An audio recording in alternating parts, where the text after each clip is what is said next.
यह क्या आज फिर पिंकी अपने मायके आई हुई है। देखकर तो लगता है कि 3-4 दिनों के लिए आई है, क्योंकि कपड़ों का बैग साथ में है और तीनों बच्चे भी हैं। लेकिन उसका पति नहीं साथ में आया। लगता है अपने पति से लड़ाई करके आई है। घर के बाहर आसपास औरतों की भीड़ लगी हुई थी। मैं तो गली से निकल रही थी कि अचानक मेरी नज़र पड़ गई। चलो देख लेते हैं आखिर बात क्या है। जब मैं वहाँ पहुँची तो सारी औरतें आपस में बात कर रही थी। बेचारी बहुत दुखी रहती है। घर वाले की इतनी कमाई नहीं है कि बच्चों को संभाल पाए और बीवी के खर्चे उठा पाए। शादी से पहले बेचारी ने क्या क्या सपने देखे थे, सब अधूरे रह गए। शादी से पहले सब कहते थे लड़का इतना कमाता है, उतना कमाता है। लेकिन आज पिंकी की हालत देखकर लगता है कि लड़का कुछ नहीं कमाता होगा। तभी दूसरी औरत बोलती है, सुना है बीवी बच्चों के शौक़ को पूरा करने के लिए उसके सर पे बहुत कर्जा हो गया है। लेकिन इन लोगों का क्या है, इनके तो शौक़ ही पूरे नहीं होते हैं। अरे भाई, जितनी कमाई हो उतना ही खर्चा करना चाहिए।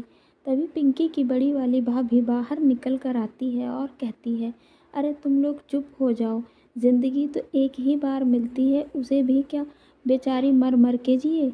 एक ही तो ननद है हमारी, अब वह भी दुख और तकलीफ़ में रहेगी तो हमें भी बहुत तकलीफ़ होती है। अभी तो हम लोग ज़िंदा बैठे हैं, अभी हम अपनी ननद को किसी भी तरह की कोई तकलीफ़ नहीं होने देंगे।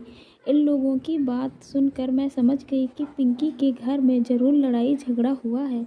और औरतों पिंकी की समझा रही थी तो कुछ औरतें पिंकी के पति की बुराई कर रही थी। आज शाम होने वाली थी, सारी औरतें अपने अपने घर चली गईं और मैं भी अपने घर आ गई। सुबह जाकर देखा तो पिंकी के घर के बाहर बहुत भीड़ जमा हुई थी।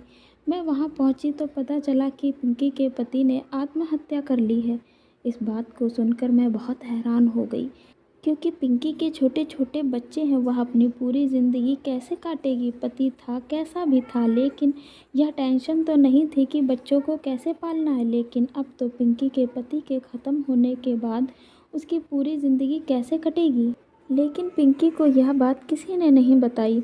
सब लोग उससे यही कहा कि तुम्हारे पति को चोट लग गई है और वह अस्पताल में भर्ती है। पिंकी बार बार हाल चाल पूछ रही थी कि मुझे मेरे पति के पास ले चलो, लेकिन सब लोग मना कर रहे थे कि नहीं, अभी नहीं जाना वहाँ, वह घर वापस आ जाएगा जब ठीक हो जाएगा। उधर पिंकी के पति ने पेड़ से फांसी लगाकर आत्महत्या कर ली थी। इस वजह से उसकी लाश को पोस्टमार्टम के लिए अस्पताल ले गए थे। 4 घंटे के बाद अस्पताल से फ़ोन आया कि यह आपके रिश्तेदार की लाश की कुछ कागजी कार्रवाई पूरी करके अपने रिश्तेदार की लाश को ले जाओ। अब पिंकी और पिंकी के पति अस्पताल जा रहे थे, साथ में 3-4 लोग मोहल्ले और आस पड़ोस के भी गए। तभी दोबारा फ़ोन आता कि मृतक की पत्नी को ज़रूर लाएं, मृतक की पत्नी के साइन होंगे। पिंकी की भाभी पिंकी को भी लेकर जाती है। जहाँ जाने के बाद पता चलता है कि पिंकी के घर वाले ने मरने से पहले एक सुसाइड नोट लिखा था, जिसमें उसने मरने से पहले मरने की वजह पिंकी और पिंकी के भैया भाभी को बताया था।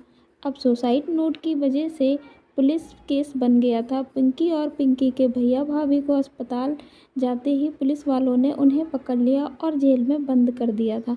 मामला बहुत ज़्यादा लंबा खिंच गया था, इसलिए पुलिस वालों को कैसे भी खिला पिला के केस को रफा दफा करवाया गया और पिंकी के भाई भाभी को जेल से छुड़वाया गया।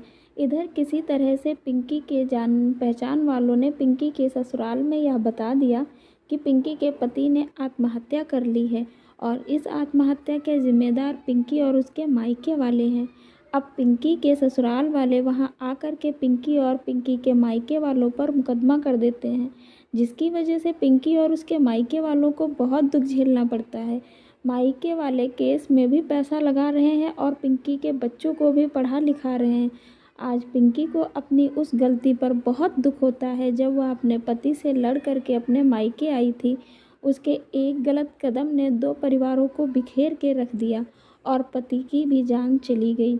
मायके वालों के सर पर एक पूरी ज़िंदगी के लिए कलंक लग गया।